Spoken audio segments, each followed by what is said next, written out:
Morning, everyone. Happy Monday. Welcome to our 10 o'clock business meeting on Monday. We'll just get right into it. Employee labor.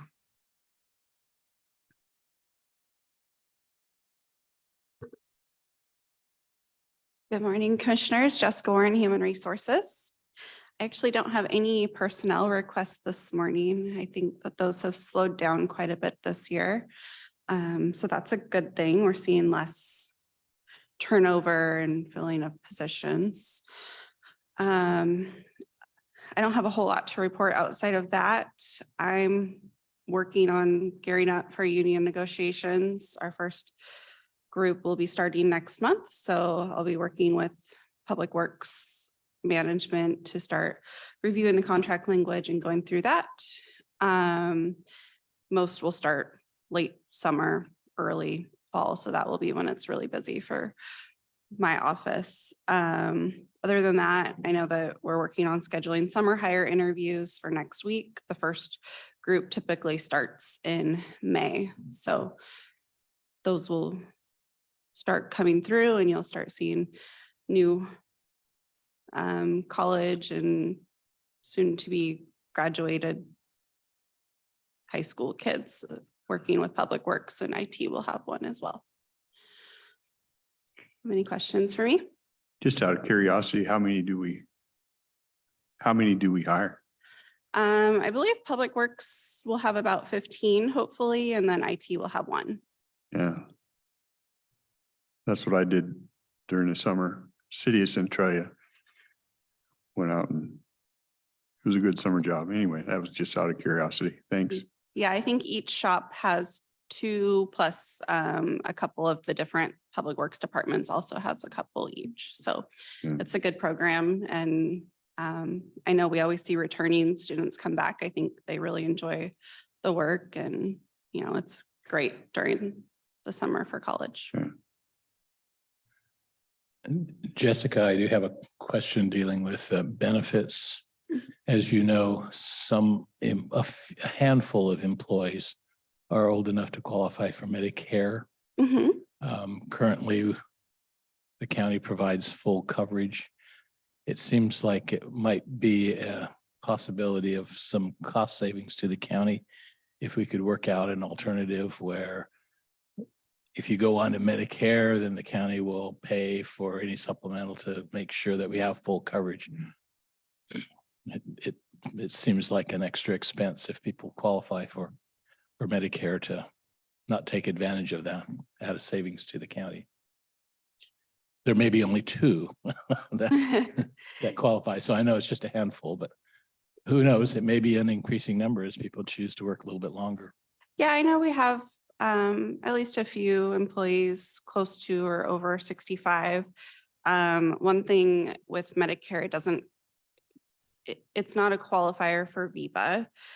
So that's something that we've ran into in the past because with VIBA, with the IRS rules, you can't choose to opt out and make Medicare primary if you have an employer plan, but it's definitely something I can look into to see if we have any alternatives and work with our vendors to see if there's something that we could do.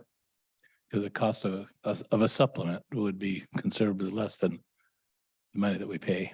Oh, absolutely. Yeah. And that's my opinion anyway. I don't know if my colleagues are interested in pursuing that to find out what's possible.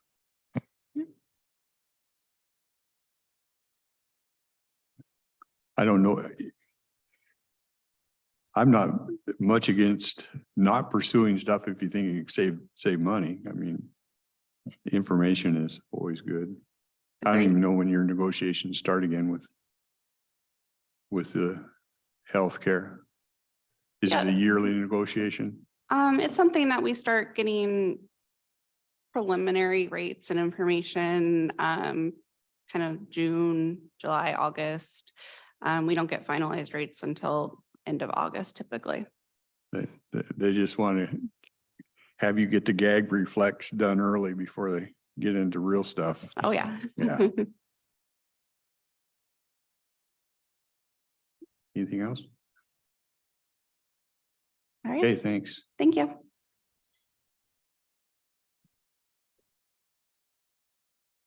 risk, safety and training. Good morning, Commissioners. Victoria Blosel, Risk and Safety Manager. I don't have a whole lot. I was out all week last week. Prior to that, though, I did attend the WCRP Spring Conference. It was a 3-day conference in Tacoma. I only attended the second day. The first day was just a half day and was kind of just introductions, maybe for newer. There was one new county that just joined, so that was helpful for them and maybe newer people managing claims. So I didn't attend. I didn't see that I really needed to based on what was being presented that day. The second day was a full day of workshops, sessions that we handled. They went over and just reviewed how our coverage is afforded, trying to get away from the words insured because it's not insurance. So moving towards protected persons. I think that confuses a lot of people. So they just went over that, making sure that we are using the right terminology. We just reviewed how claims need to be handled, what our roles are, what the risk pool's roles are. They have a few new processes that they're implementing. So we went over that and how to use pre-defense reviews. We have used that in the past, but they really want us to recognize that we can use that with them. Then we just worked in groups to review risk scenarios and what we would do in those scenarios moving forward and how to manage a claim once it's made. So we did some kind of, they gave us a few scenarios to work through in teams. And so that's always helpful just to kind of get your brain working on how to quickly think through things. So that was that day. The third day was the Board of Directors meeting. I did not attend that day either, but I do have the packet, which is, I think, 80 pages or more of what they went over. So it's something that I can review when I have some time. Other than that, I don't have anything this week, unless you have something for me. Any questions? Victoria did reach out to me over the weekend. She noticed in our minutes that we had talked about the risk assessment for the Rails to Trails project. And she's going to be looking into that. I think we have you scheduled for Tuesday or Wednesday afternoon, but whenever you can get the information from Risk Pool. Okay, yeah, I'll try to work on that and have it available. Is there anything you can say about trends, either things that we should look out for now that we didn't have to before, or what is the expectation of the costs to remain in the pool? That is in the packet that I need to review from the third day. It was the Board of Directors meeting, and they went over claims, what the status of claims are. I do have some data that I did print off quickly because I did not want to go through the whole packet this morning. Claims have gone down. This time last year, there were 123 open claims, and now there are 111. The open litigations pool-wide went from 130 and we're at 117. So what it looks like is a lot of things are, as far as our claims go, are looking good, being handled well. There are a few documents in there showing what we might be able to expect. I didn't review that yet. But as far as claims and looking historically, that part is kind of positive for what we can expect. They look at every claim, right? And if it's under 100,000, the county has to take care of that. Right, but they still get involved. They do. So the pertinent question then would be, how large is the claim in terms of dollars, aggregate? And is there any trend in there?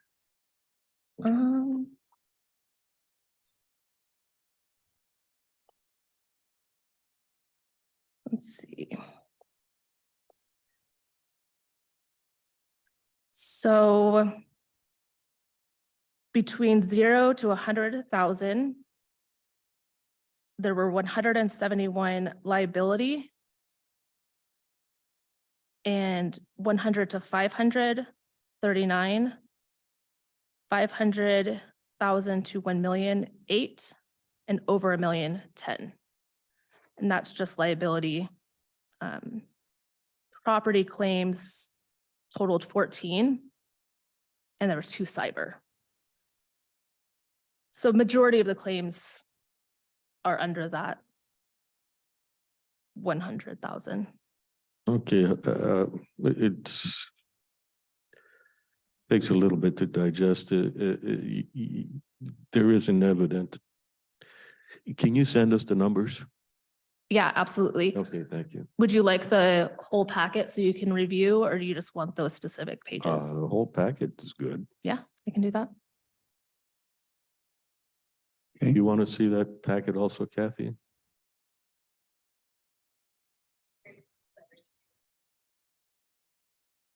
Yeah, absolutely. Okay, Anything else? doesn't appear so. Thank you. All right, thank you. Budget. Good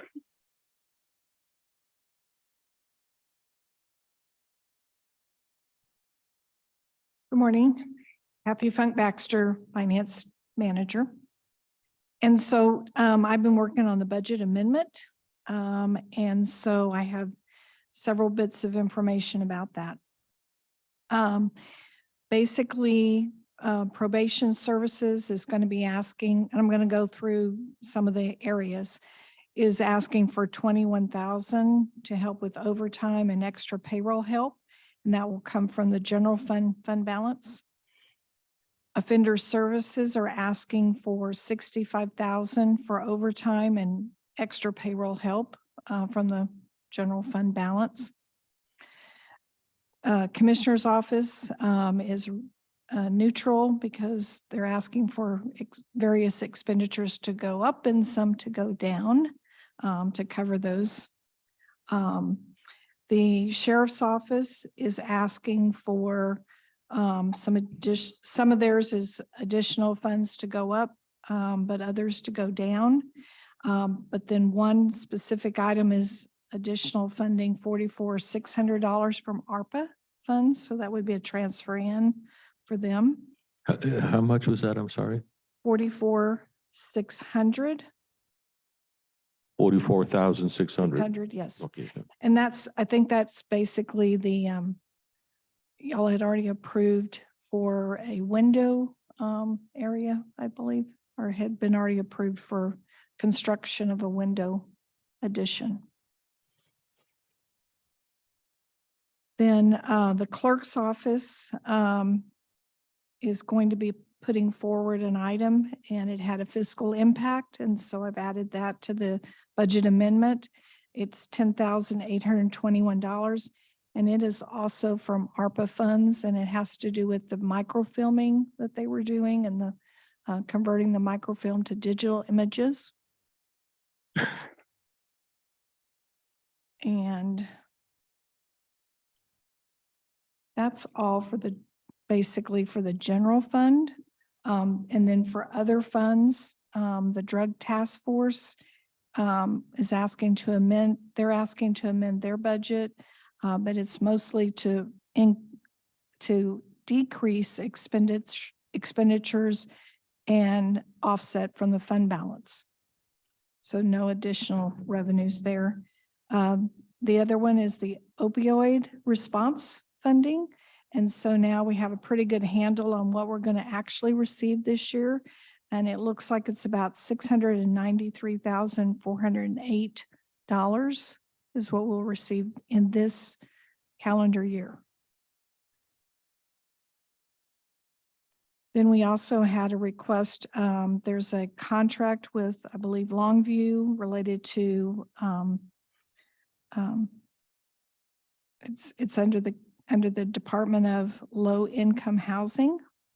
And that is an increase of 260,000 over what we currently have in the budget. And that's offset by revenue coming in from that contract. Then we had Law and Justice. They're just asking to move monies from one category to another, so it's neutral. Benefits Administration is asking to decrease some expenditures, and that puts money back into the fund balance.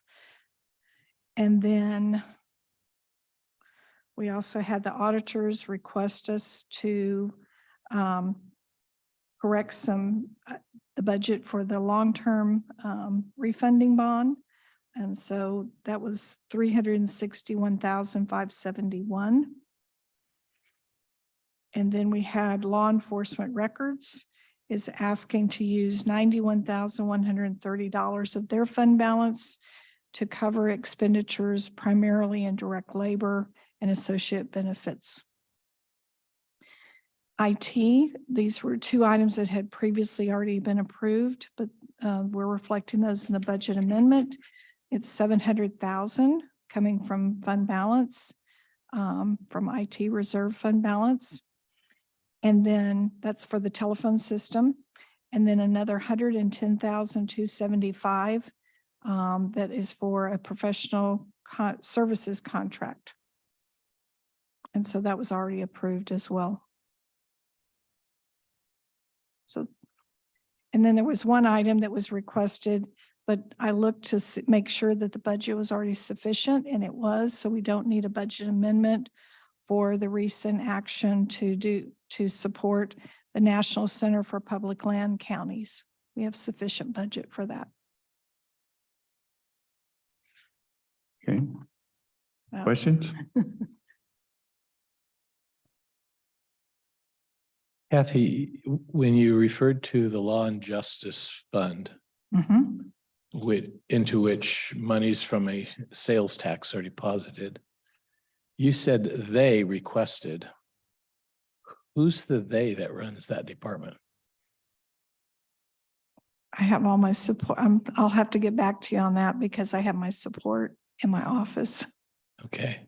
Because that money gets spent by about 3 or 4 different funds. So that was a new phrase that, that there's one person that seems to be overlooking it.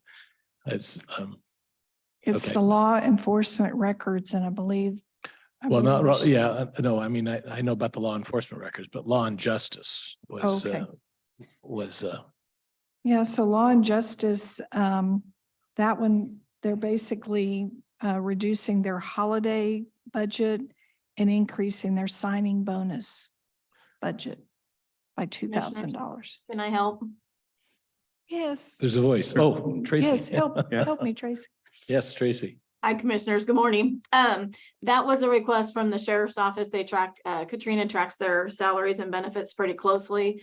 And we just put a kind of a ghost number in when the contract settled, and it's just correcting the difference of what the contract, basically what the board agreed to with the sheriff deputies and what's available in their budget.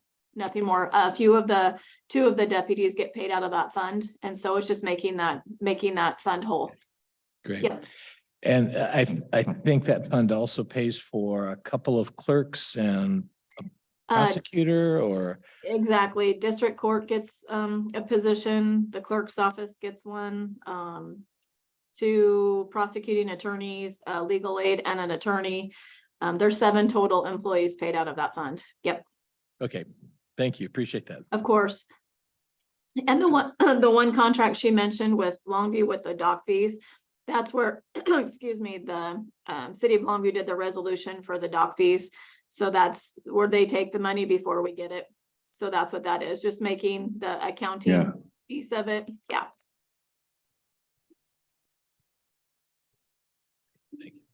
Questions on? Yeah, just as a reminder for me anyhow, the law and justice, that how much of that's a sales tax issue? Is it some percentage? It's very small. My memory is it's a 0.3%. I think that's right. Oh, Yep. It's larger than I thought. Yeah, Larger than- 3/10. yeah. Okay, yeah, of course. Okay, and there was the fair number of changes that I would want to ask more specific questions on. How do you foresee proceeding from here? I can provide you the worksheet of, I'm scheduled to have a public hearing on the Kelly 18th. Okay, and at that time, we could go ahead and dive into any of these things. All of this information will be provided in an agenda item, and so all the details will be attached to the agenda item. Okay, and the representatives from the departments. will be there. Yes. Okay, thank you. Okay. I don't see any other questions. Thank you, Kathy. Okay, thanks. We're in corrections.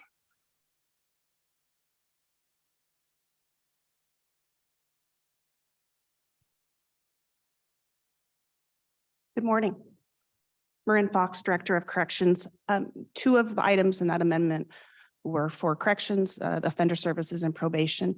Those were items that were inadvertently dropped off in the last budget process. There are extra help and overtime budgets we typically have, and they somehow dropped. So that it's not really an increase. It would be just our typical budget that we've had in previous years. I'm sorry, does that mean it wasn't included, or it was included but under a different name? It wasn't included. Okay, and when you say it wasn't, it's not a cost increase, it's with respect to your intention as opposed to actual, because if it hadn't appeared in the earlier budget, then it would be an increase, maybe justifiable, but it would be an increase over what you had before. It would be equal to what we had in 22. Does that answer your question? So it's an increase over what's in the budget now, but not an increase over previous years. Okay. Does that make sense? Yeah, as I've talked with Kathy before, I'm always a little bit anxious about numbers that are bounced around because I don't know how to anchor them. And a reference to, well, some other department got 3% doesn't mean a thing to me, or to the 2022 budget doesn't mean as much to me as if you said, you know, in 2022, we spent this amount on this particular need and it's still there, and it was an oversight. Sure. And I can provide the numbers. Yeah. Their numbers were, their line items we're charging against that we need to put money in that we used in years past. And I can provide the numbers from years past to show why the numbers are where they're at. Okay, thank you. Okay. The population today was 234. We had 56 bookings over the weekend. We have 11 DOC only. I know Commissioner Dahl has had some questions about that. So we're currently have 11 DOCs. And we're continuing to take those above the 4 if we can handle them. We had a booking restrictions meeting last week with the police chiefs and sheriff. We decided to drop the one restriction we had, which was around misdemeanor warrants, that it had to be 2 or more warrants. So now we're taking all misdemeanors and all misdemeanor warrants. So that leaves the only restriction is driving with a suspended license. Driving was suspended is the only remaining one. Okay, That's correct. thank you. Mhm. A few meetings back, it was requested that we drill down some numbers about the types of bookings we're getting and the types of releases we're getting. I got the report back from Tom Stoddard last week. It was a 907-page report. I made it to 718 yesterday, so I will bring it to you next week. I tried, but my eyes were getting fuzzy and I couldn't do it. I couldn't power through. But I'll have that report next Monday. And just an update on hiring, we have 4 positions open. I think since we last met, we moved one person from a temporary to a full-time employee. We have 3 in the background process, and we've received 14 applications since March 1. So we're continuing to struggle with applications, but we're moving people as quickly as we can. We also have 1 officer that is off with a National Guard. So I guess that leaves us really actually 5 positions open. That's all I have to report unless there are questions. Question on the bookings over the weekend. That seems like I shouldn't say it that way.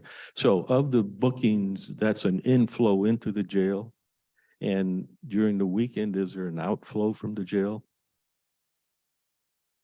Misdemeanants that are booked that have bail can bail out. So yes, you do see an outflow over the weekend. Felons that are booked have to go to court. So Okay, anybody booked on a so- felony stays in jail until Monday. So a judge, like when these guys are booked, they stay in jail until the judge says they can go, and they'll typically go if it's a misdemeanor, you said. Correct. Anyone remaining in jail from the weekend will have court today. And so we'll typically, by the end of today, our count will have dropped pretty significantly. Okay.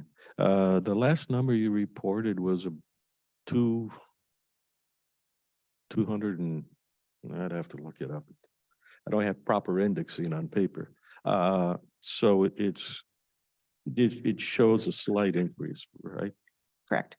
In the month of March, our bookings were averaging 14 a day and our releases were 16. So we were dropping. In this month so far, we're averaging 15 bookings and 12 releases. So that will bring us up. Okay, thank you. Yep. I don't see any other. Thanks, Marin. All right. Yep. Appreciate it. IT, Kim.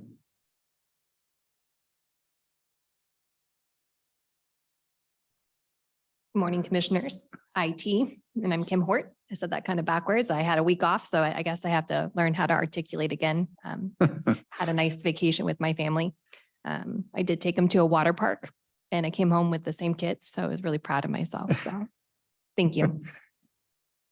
Prior to my vacation, my team and myself, we've been finalizing the phone RFP, just making sure that our pricing is going to be locked in and there won't be change orders. So I'm still working on finalizing that. Did you guys have any questions in regards to the budget amendment that Kathy proposed? We talked about that quite a bit, right? And that's just you're drawing down the From the reserve. reserves, yep. Yeah. Mhm. And then the team has accomplished a few things since I've been gone. I know that there's more, but I'm still catching up on my 600 emails. There has been some automation. Commissioner Mortensen drew concern in regards to some PeopleSoft timesheet entries, and that has since been resolved through an automated process. Carl Sampson and Denise Van Riper facilitated the customization and testing and deployment. So that's been fixed. So With it's the- been fixed is what you said. Okay. Yeah. A long-winded, it's been fixed. The trouble with that is that I am actually still having trouble hearing. I mean, I hear the sound level fine, the cadence or something. I need my head examined. You're right. Me too. And then there has been some success with some legacy software. For instance, we have state managed software primarily used for some of our court software systems in the jail. And so the IT team is coming up with a solution to automate the Internet Explorer compatibility mode. So I'm very proud of them. Internet Explorer has been decommissioned. And so the state is kind of behind getting that automation to a new web browser platform. So the team at the county has come up with a solution to kind of get us by essentially until the state software is updated. So again, good thumbs up to the team. And then prior to my vacation, we were getting the email phisher tool deployed, and we're going to test that out in the IT department and kind of play with it and get all the kinks ironed out with policies and the artificial intelligence automation configuration. So other than that, it's just kind of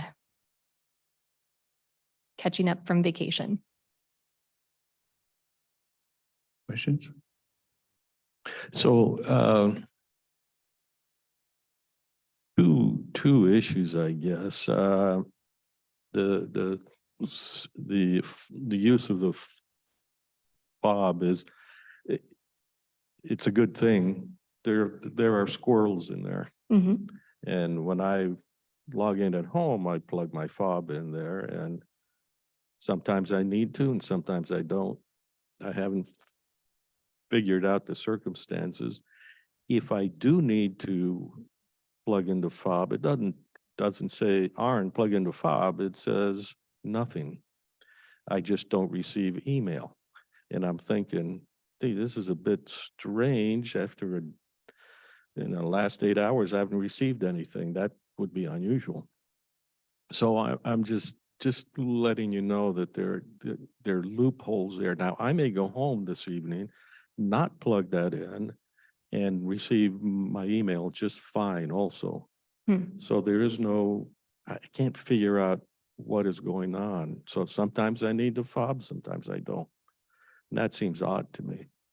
Then this thing has been an incredible pain because I had my screwdriver. I was trying to open up a slot to put the fob in there. It didn't work. Of course, I'm being sarcastic here. I know. But if I go on your website, and I confess I didn't, do I find a page there which has sort of, this is what you ought to do if you have a phone?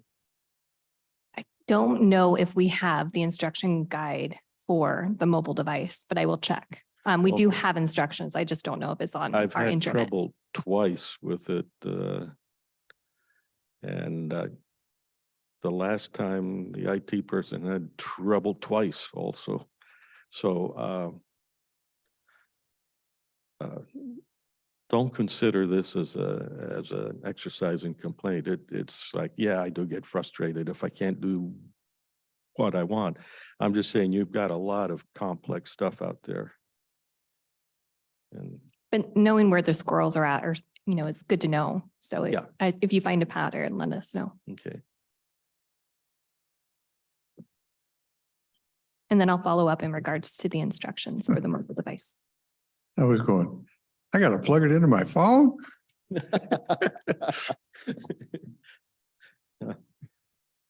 Yeah, by the way, I don't really understand the rationale behind that. I do understand.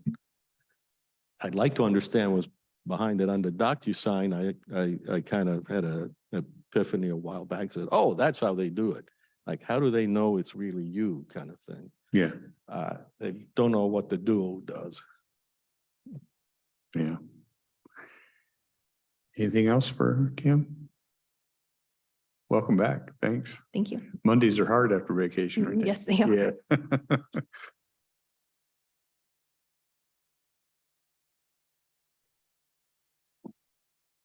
You know, I forgot to ask, how's the telephone system going? Any progress there?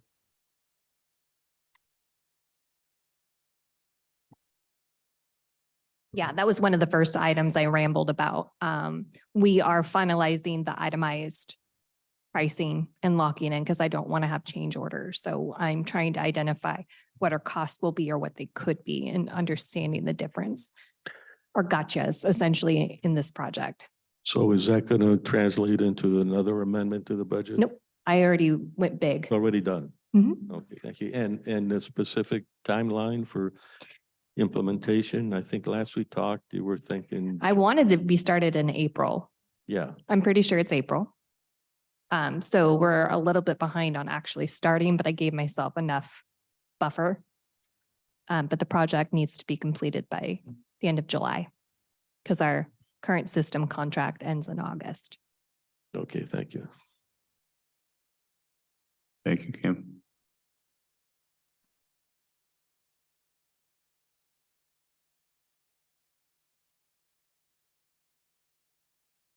Miscellaneous? But you have anything? I don't see any hands.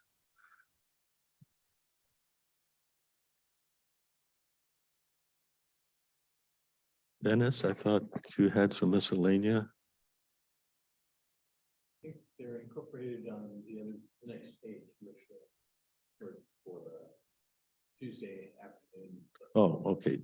They're going to be on Tuesday afternoon and Wednesday for those. Okay. Anything, Art? No. Well, we can adjourn this till 11.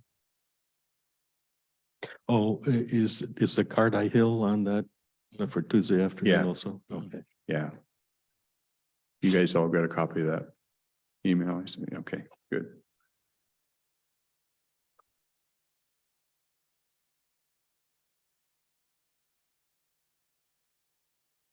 We'll adjourn out and be back at 11. Okay.